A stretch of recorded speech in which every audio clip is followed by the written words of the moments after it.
Welcome to another episode of 3rd and 3 with Coach Roger Holmes. I'm Jason Holcomb, joined as always with the coach. Coach, had a week off last week. It was a relaxing week in some respects. It was a time to celebrate each other and to celebrate some good cooking.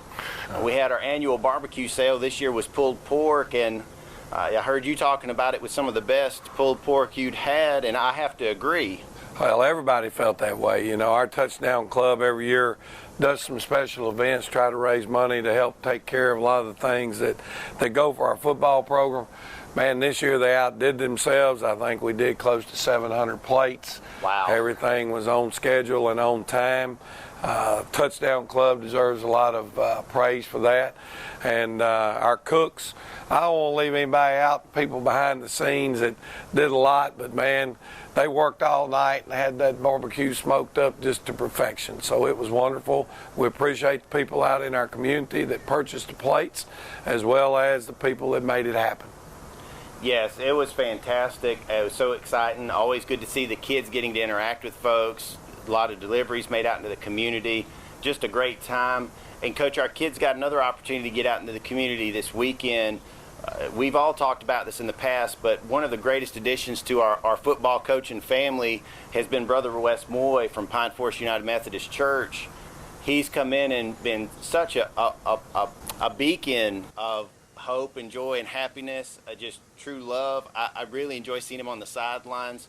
And this past weekend, I know a lot of the young men had the opportunity to go visit Brother Wes and listen to his sermon. What was that like for you to be able to have those young men all coming together for another common cause besides football? Well, I was proud, number one, as a coach, sitting behind all of them and seeing them sitting there in the front.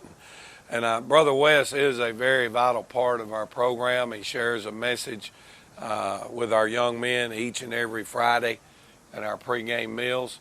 He truly does love these young kids, and he wants to be a difference maker in their lives. We appreciate all that he's done. You know, we talk to our players. We get asked to do some things at times, and people that are so rewarding to us, we want to be able to give back. Not only was it great for our players, but I think it was good for Pine Forest Church to have these young men there and to see that their ministry and their work is going out into these young people and hopefully will make a bearing on their lives. I know it gets me excited anytime I get to see our young men and women out in the community showcasing just how awesome they are. And this was just another one of those opportunities. And my hope is in the coming weeks and months, they'll be able to get out in the community some more in a variety of ways to hopefully inspire some other young people to do great things.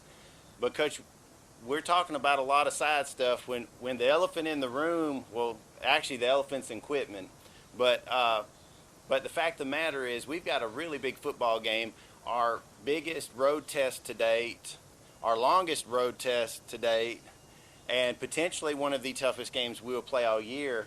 And advanced tickets are still currently on sale at the high school. They'll be on sale through Wednesday. You can get them for $8 at the central office. Just need to go there and speak to the folks at the central office. They'll be able to get you connected.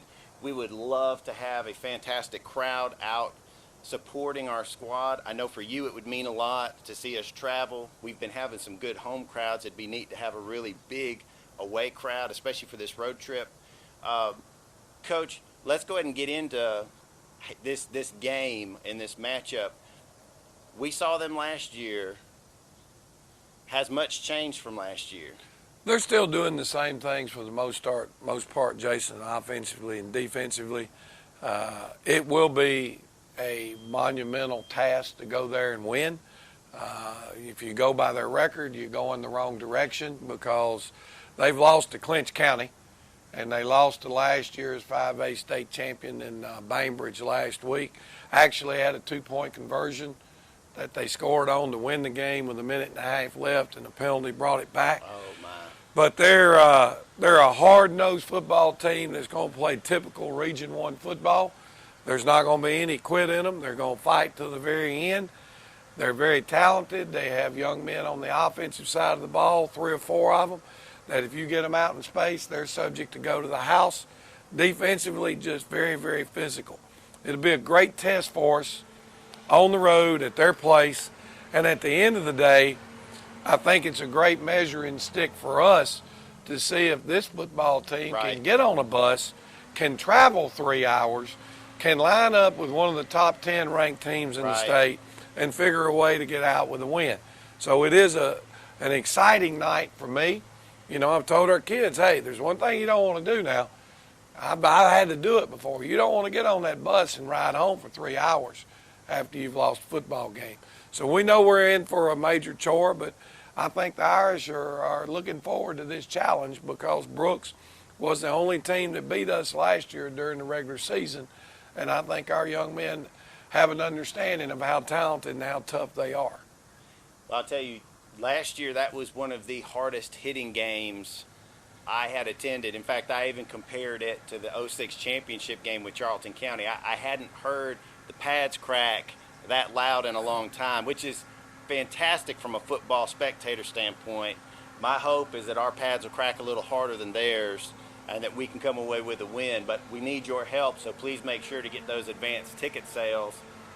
And finally, Coach, we have to wrap every week with a segment that's starting to get some attention. Actually got the attention of the Georgia High School Association the other day.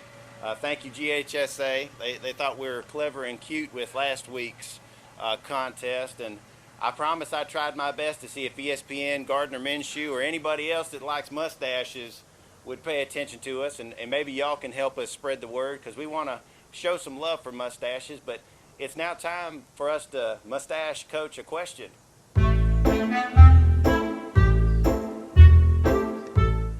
All right, Coach, this week's submission is from one of our big fans who he's been into this mustache thing from day one.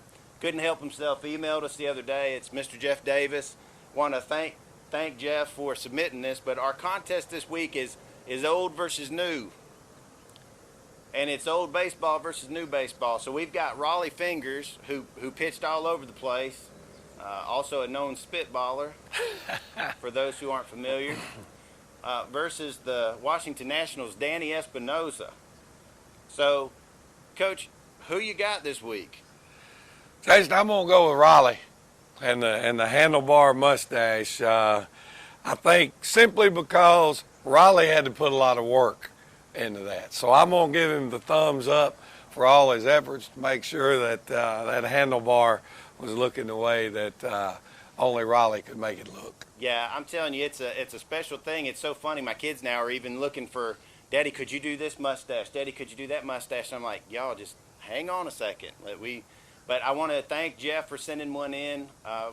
Thank your son a couple weeks ago for submitting one. If you've got a mustache that you'd like to have pit against one another, we'd love to have it. Please feel free to send it through the comment section on Facebook or tweet us, and we'll make sure to include you in your name. And Lord, maybe we can get us a sponsor. We can give them a prize, maybe a Gillette razor or something like that, just for folks. Help them keep that mustache looking sharp. But at any rate, we hope you guys will be with us in Quitman. If we don't see you, listen to us on 101.3. You can catch it online. And then we've got, I think, another road game the week after that. Is that right? We head across the river next week. That's what I thought. And then we'll be back home eventually. But be sure to follow us every time, and be sure to always catch us on 3rd and 3 with Coach Roger Holmes.